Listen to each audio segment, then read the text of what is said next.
Well, hi guys, it's that time. It's our Bible teaching snippet of the day. Well, today I'm going to go ahead and step back into my little hot topic that I'm on, and I'm talking about the lie that we've been taught to believe about hell being an ongoing, conscious place of torment. Okay, this is a Roman Catholic doctrine that has been put into our American churches. I want to stop and say this because I don't think people understand, and because I didn't. Okay, I'm not judging anybody. This has just been learning for me as well.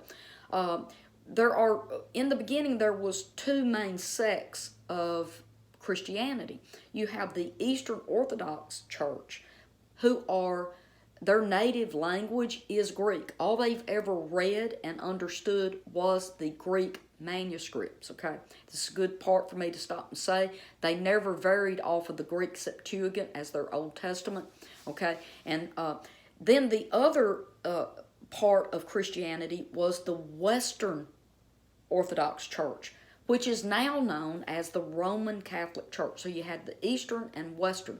Now, the Eastern Orthodox Church has never changed their doctrine and ever taught that there is a place called hell, a place of eternal conscious torment and punishment. The Roman Catholic Church, which is the Western Church, the Latin-speaking church, did not believe or teach that till the 5th century. This is after the Latin Vulgate was translated by St. Jerome, one-man translation. He put in his Bible the word infernius, which we would use in the English as the word hell. He had it in his Bible 110 times. Now, these two words also were changed in his translation, okay? Aion and aionios. Prior to the Latin Vulgate, it did not mean everlasting or eternal. What it meant was that it denoted a limited duration. This man wrote a book about this right here, Reverend John Wesley Hanson. Okay, so when St. Jerome did his translation of the Latin Vulgate, he put in some words that have given us some hell doctrines that the Greek-speaking Eastern Orthodox Church has never taught and never believed. Why? Because they're still reading their Greek Bibles that they've had since Jesus was here. We're reading a downline version of the Latin Vulgate. So we're believing and reading a Roman Catholic doctrine in our Bibles. The Latin Vulgate gave birth to the Bishop's Bible. And just hop online. You can check out everything I'm teaching you guys, okay? Type in 15 rules of translation for the King James Bible, and you will see that one of the 15 rules given by King James himself was that the translators would use the Bishop's Bible as their source document to translate from. And the Bishop's Bible is a direct translation of the Latin Vulgate. Whose Bible do you think you're reading if it came from the Latin Vulgate? The Latin Vulgate was written by one man, again, one more time, St. Jerome. He started in 380 AD, finished 405 AD. He was commissioned by the Western Orthodox Church, which we call today the Roman Catholic Church. He was commissioned by them to come up with one official Bible for the Catholic Church, okay? And he did, but he did not use the Greek Septuagint, and you can do that. I can teach on that. He used one set of incomplete Hebrew manuscripts in Bethlehem, and he added his own things in, okay? Now, so when we take our American Bibles and read them, we are actually reading translations that was taken from the Latin Vulgate, okay? It's very important that we know this, okay? So let me say it one more time and maybe a little bit different this time, okay?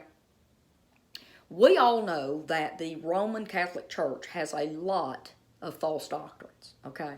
Going in a box, confessing to a priest so he can tell you to say 3 or 5 Hail Marys, We know that's not biblical, right? We also know that we're not supposed to pray to Mary or any other dead saints. Jesus said to pray to the Father in his name. Okay, that's just two that stand out. What I want us to understand today is that we in America are so arrogant that we think that we have all the answers and we know everything. And we're reading a Roman Catholic Bible translation that's got Greek words changed into Latin to make you believe what the Roman Catholic Church wants you to believe. We've had Bibles now, 400 years. The King James 1611, 400 years. And we went from Greek and Hebrew to Latin, and then Latin to English. And the Greek Orthodox Church, who's never believed any of this junk we believe in America, is reading the same Bible they've read for 2,000 years and have never believed in the false doctrine of hell. Okay, I'm going to say this. I would suggest anybody that really wants to know truth and really wants to go deeper, get this book. It's called The Jerome Conspiracy by Michael Wood. I would suggest you read that.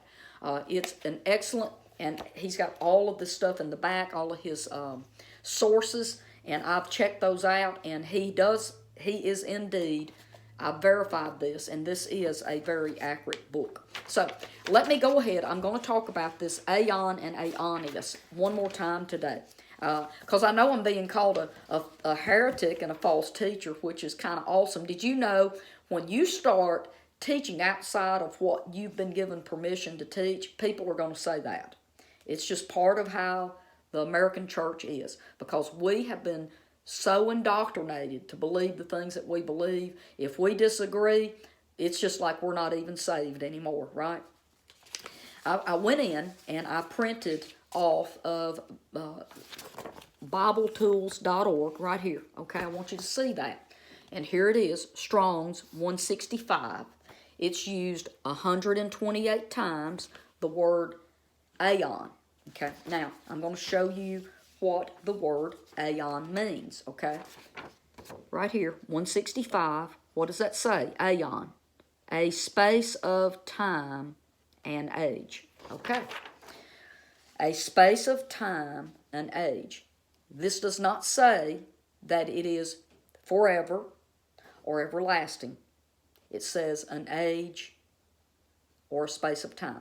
I'm going to read to you, okay, down here, their example to try to help it come together for you today. But before I do, I'm going to read it one more time. 165 aion. It is a noun. Properly an age, an era, like an era, E-R-A, era, a time, or a time span. Now here we go. An example.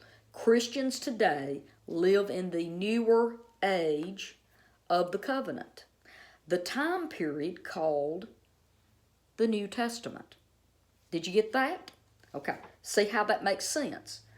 Christians today live in the newer, not ever before time ever began, all the way through till time never ever ends. No, we are living in a newer age of the covenant, the time period called the New Testament, because we have an Old Testament, a different age. I pray that's helping you a little. Okay, so in all of this, I have highlighted, because this is what gets a little confusing, okay? When you pull up this and you print off all of the different times the word aion is used, it's 128 times. What you're going to find is that 49 times it's been translated the world. Now tell me something. How can one word aion mean forever and also mean the world? Those are two completely things. Think about that. Okay. I want to show you some examples of how the King James used the word world here for aion. Okay, in Matthew 12:32, it says, it's talking about the unforgivable sin. Remember I said I wanted to loop back around and teach you something else about it. I'm touching on it today. All sins will be forgiven him, but the sin of the unpardonable sin of blasphemy will be forgiven him neither in this world and neither in, so see that word, neither in this world. That's what the King James says. Let me read it to you in the Young's Literal, though. It says, and whoever may speak a word against the Son of Man shall be forgiven to him. But whoever may speak against the Holy Spirit, it shall not be forgiven him, neither in this age, not in this world, neither in this age, nor in that which one is coming. Now, I want you to think about what makes more sense. Neither in this world, or does it make more sense to say it's not forgiven him in this particular age? See how much difference it is. I'm going to read to you in Matthew 13:22 now. Now, the King James uses the word world here. This is the word aion again, which means an age, a set period of time, a span of time. Here's the King James. And the care of this world. Okay, let me read it to you in Matthew 13:22, Young's Literal. And that sown toward the thorns, this is he who is hearing the word, and the anxiety of this age. And sometimes our newer translations say, and the anxiety of this time. What it's talking about is in this time age where there's so much stress on people. Okay, let me read it again. And the one who is hearing the word, the anxiety of this age and the deceitfulness of the riches do choke the word, and it becomes unfruitful. See, the word world doesn't really fit there. The age is what fits there. Let me read you one more. I want to do Mark chapter 10, verse 30. Let's see if I mark this. And this says, and in the world to come, eternal life. And that would be in the King James. Now I'm going to read it to you in the Young's Literal. Mark chapter 10, verse 30. Who may not receive 100-fold now in this time, houses and brothers and sisters and mothers and children and fields, with persecutions, and in the age that is coming, life, age, during. So see, they don't use in the Young's the word world, because guys, the word world has absolutely nothing to do with the word aion. It has nothing to do with the word aion. The word aion means for a period of time or for an age. Okay, let me keep going. I want to show you, now here, the word, there is another word in our Bibles that is translated world, okay? And it is a correct translation. It's the word cosmos. Cosmos. It's 2889, okay? And that word is actually used 186 times, okay? And I don't know why the translators threw the word world in with aion when aion has nothing to do with the word world, and we have a clear Greek word for the word world. But they chose to mix things up. Okay, now, here's the next one I'm going to talk about. Well, I tell you what, I probably need to get off of here today. Now I want to talk to you a little about the New Testament translation that I have. I really like this because what he's done is these words I've talked about today, where it talks about aion and aionios, eternal and everlasting, the word hell. He's put all of that back into the original Greek rendering and broke free of the Latin Vulgate, mixing it all up to form a certain doctrine that the Catholic Church was trying to push on people, okay? So I would highly recommend that if you want a really good Bible that's accurate to the Greek translation, this is just the New Testament, it's about $25, but it's a very, very good Bible, and it's also got notes and stuff in it to explain to you why the words that he selected are different than many of our American Bibles. Now, I'd also, again, I would say that if you want a really good to understand how this comes together, I would highly recommend reading this book.